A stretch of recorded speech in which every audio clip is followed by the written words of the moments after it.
You know that feeling, right? Your brain is buzzing with a dozen amazing ideas, a new project, maybe a side hustle, a completely different career path.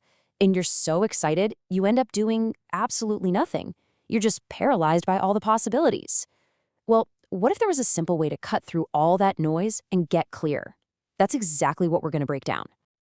If you're nodding your head right now, you are definitely not alone. It's this weird paradox, isn't it? The more options you have, the harder it gets to actually pick one. You might have two, three, maybe five incredible paths you could take, but choosing feels impossible. So, why does that happen? Well, it's because our emotions grab the steering wheel. When we're trying to look into the future, our judgment gets all twisted up. Excitement makes one idea seem like a guaranteed jackpot, a sure thing. And on the other hand, fear kicks in and paints this catastrophic picture for another idea, highlighting everything that could possibly go wrong. So we just bounce back and forth between making a crazy leap and being totally frozen in place.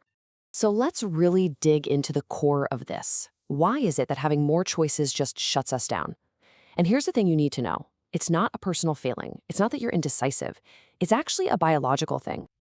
Here's the bottom line. Our brains are just not wired to juggle a bunch of different what-ifs at the same time. Trying to compare all these hypothetical futures creates this mental overload.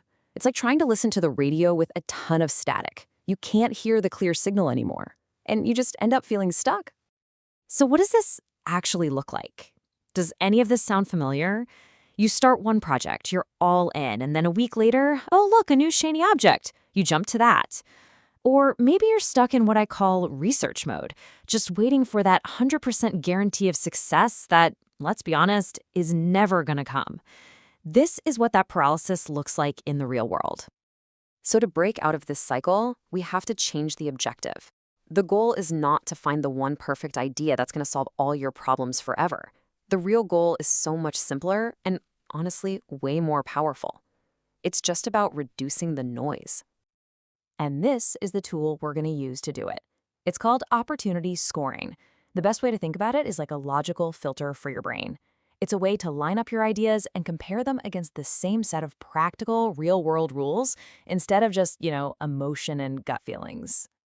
And this right here is the whole point. This framework is not a crystal ball. It is not designed to predict the future. Its entire purpose is to turn down the volume on that fear and that crazy excitement so that your own common sense, your own good judgment can finally be heard. And this is a massive mindset shift. We are lowering the stakes here. You're not marrying this idea. You're not committing your entire life to it. You are simply choosing the most logical, most reasonable option to experiment with, for right now. Okay, so you're probably thinking, this sounds good, but how do I actually do it? Well, it is shockingly simple. It's basically a three-step process. First, you just list your ideas, the main contenders. Keep it simple, like 2 or 3 max. Second, you choose your criteria. These are the personal rules that actually matter in your life. And third, you just give each idea a score for each of those criteria. That's it. So, what kind of criteria are we talking about? This is where you have to be brutally honest with yourself. How much time do you really have? How much energy do you have left at the end of a long day? What's your actual budget? Is this something you can test out pretty easily, or does it require this huge upfront investment of time and money? These are the questions that really matter. Okay, let's look at a quick example so you can see how this works. We're scoring everything 1 to 5, and the key is that a higher score is always better. So for time required, a low time commitment gets a high score. Building an app is a massive time suck, so it gets a 1. Writing a newsletter is way faster, so it gets a 4. Same with financial risk. Low risk gets a high score. An app is high risk, so it gets a 1. A newsletter is basically no risk, so it gets a 5. When you add it all up, look at that. The newsletter clearly comes out on top as the most practical thing to try right now. And please, please remember this. The numbers are not about being perfect. Don't stress over whether something is a 3 or a 4. The only goal here is to create contrast, to make the real-world differences between your options so obvious that you just can't ignore them anymore. So you've done the math, you've got your scores. What's next? This isn't about just blindly following the highest number. It's about using that newfound clarity to inform your next move. It's really important to know what this tool can do and what it can't. Can it help you stop overthinking and spinning your wheels? Absolutely. Can it help you figure out what you actually care about right now? For sure. But can it predict outcomes? Nope. Can it remove all the risk and uncertainty? No way. And it definitely cannot guarantee you're going to be successful. Think of it this way. This framework is like a trusted advisor. It lays out the facts for you, it highlights the pros and cons, but at the end of the day, you still make the final call. It's a tool to support your judgment, not replace it. And I'm going to say this one more time, because this is probably the most freeing part of this entire idea.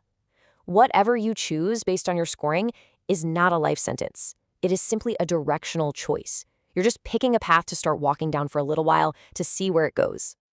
So after you go through this process for yourself, I want you to actually complete this sentence.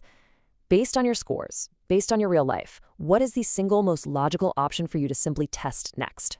Just fill in the blank. Say it out loud. Make it real. And let's just end on this one last, super simple question. Forget forever, forget even next year. If you had to commit to exploring just one of your ideas for the next 2 weeks, just 2 weeks, which one would you pick? The answer to that question, that's your starting point. It's time to stop thinking and start testing.